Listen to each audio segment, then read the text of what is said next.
안녕하세요. 인사잡설 미애군입니다. 네, 안녕하십니까.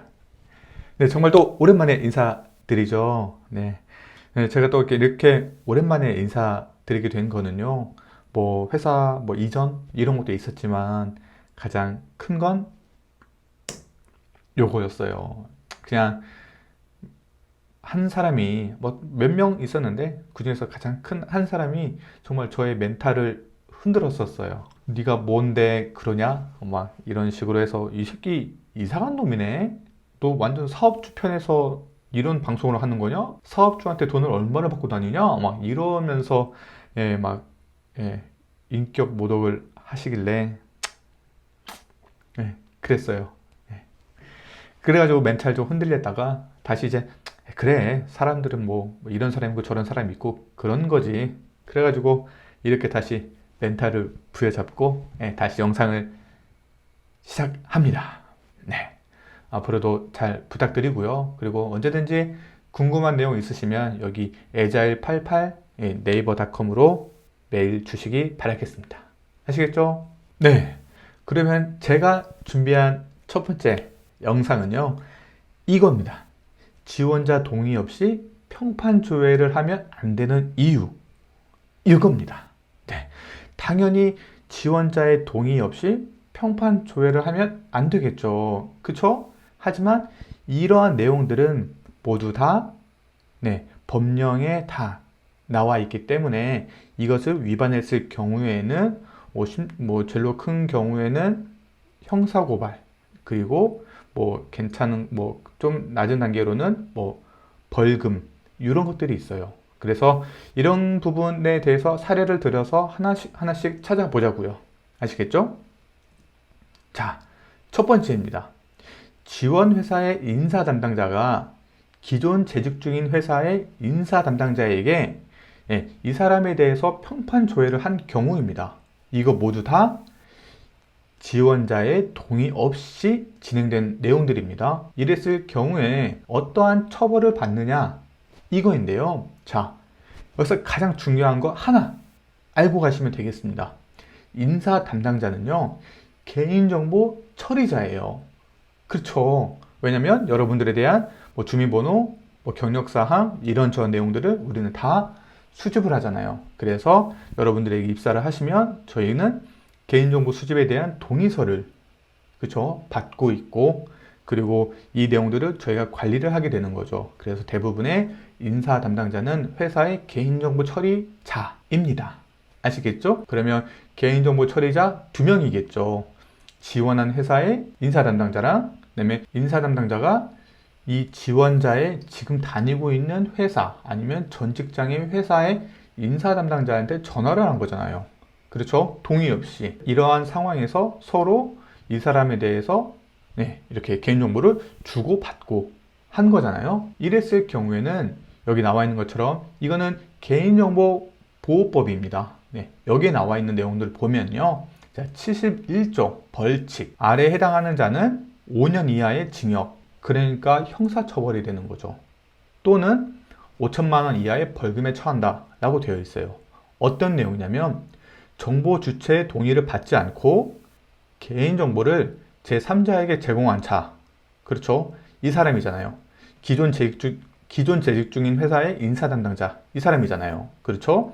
그리고 그 사정을 알고 개인정보를 제공받은 자 이 사람이잖아요. 물어본 사람 그렇죠? 이 2명의 인사 담당자가 여기에 해당되는 거죠. 이랬을 경우에는 여기 나와 있는 것처럼 5년 이하의 징역 그리고 5천만 원 이하의 벌금에 처해지게 되어 있습니다. 그러니까 여러분 내가 이 회사에 입사 지원했어요. 근데 그 지원한 회사의 인사 담당자 그리고 내가 다니고 있는 회사의 인사 담당자가 내 동의 없이 자기들끼리 평판 조회를 했다. 이러면 바로 신고해야죠. 내가 동의도 안 했는데 내 정보를 자기들끼리 왔다 갔다 한다? 이건 말이 안 되는 거잖아요. 그렇죠?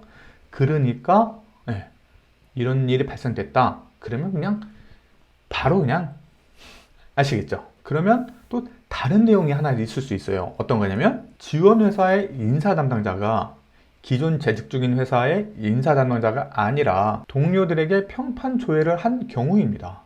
그러면 개인정보 처리자 대 일반 직원 이 관계잖아요.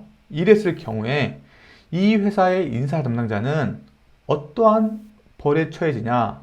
자, 이 사람은 5천만 원 이하의 과태료에 부과된다 라고 되어 있어요. 왜 그러냐면 이 사람은 개인정보 처리자가 아니잖아요. 둘이 개인정보 처리자 대 했을 경우에는 형사처벌, 그렇죠? 5년 이하의 형사처벌이 있었지만 여기는 개인정보 처리자가 아니었어요. 이럴 경우에는 이 개인정보 처리자인 인사 담당자는 5천만 원 이하의 과태료에 부과받게 되어 있어요. 아시겠죠? 그러니까 인사 담당자는, 개인정보 처리자는 무조건 정보 주체의 동의를 받아야 돼요. 받으면 괜찮아요. 그렇죠? 근데 받지 않았을 경우에는 이렇게 과태료 대상이다 라는 겁니다. 그러면 또 궁금한 게 하나 있겠죠.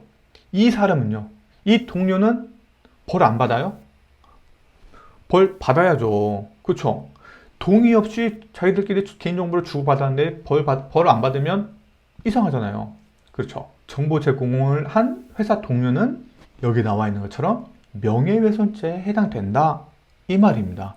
당연히 명예훼손에 뭐 죄가 되는지 안 되는지는 뭐 더 알아봐야겠지만 여기 나온 것처럼 명예훼손죄에 해당이 될 수도 있다 이 말이니까 이 사람도 쉽게 그 남한테 이 사람에 대한 평판에 대해서 그냥 말하면 안 돼요. 뭐 개인정보에 대한 수집을 했는지 이것까지 확인을 하시고 말씀을 하셔야 되는 겁니다. 우리 회사도 그랬는데요. 저도 한번 깜짝 놀란 경우가 있었는데 저희 팀 임원분께서 어떤 사람의 이력서를 보고 이거 내가 아는 회사인데? 이러면서 전화를 하신 거예요. 그 회사에 같은 팀이 어떤 사람한테 전화를 하시고 이 사람 어땠는지 이렇게 평판 조회를 하셨다는 거예요. 그 내용을 저한테 말을 했어요. 야, 내가 했는데 평판이 그렇게 좋지 않네? 이렇게 말하시는 거예요. 저는 놀랐죠. 우리 이 사람 동의 안 받았는데 왜요? 했다가 그냥 뭐 아니까 해봤어 라고 했길래 근데 다음부터는 그런 거 하면 안 된다고만 말씀드렸었거든요. 네, 이렇게 그냥 개인정보에 대해서 잘 모르시는 분들이 그냥 쉽게 생각하시는 것 같아요. 근데 제가 여기서 말씀드린 것처럼 정말 평판조회 이런 거 개인정보를 왔다 갔다 서로 주고받는 이런 행위는 정말 위험할 수 있어요. 그러니까 항상 평판조회 하실 때는 무조건 개인정보 동의서를 받고요. 우리가 평판조회를 할 거니 여기 동의를 해주세요 라고 이렇게 꼭 동의를 받고 진행하시길 바라겠습니다. 아시겠죠? 네, 오늘은 깔끔하게 여기서 마무리를 짓도록 하겠습니다. 그러면 또 궁금한 내용은 언제든지 댓글이나 메일 보내주시길 바라겠고요. 그러면 퇴근하십시오. 칠템.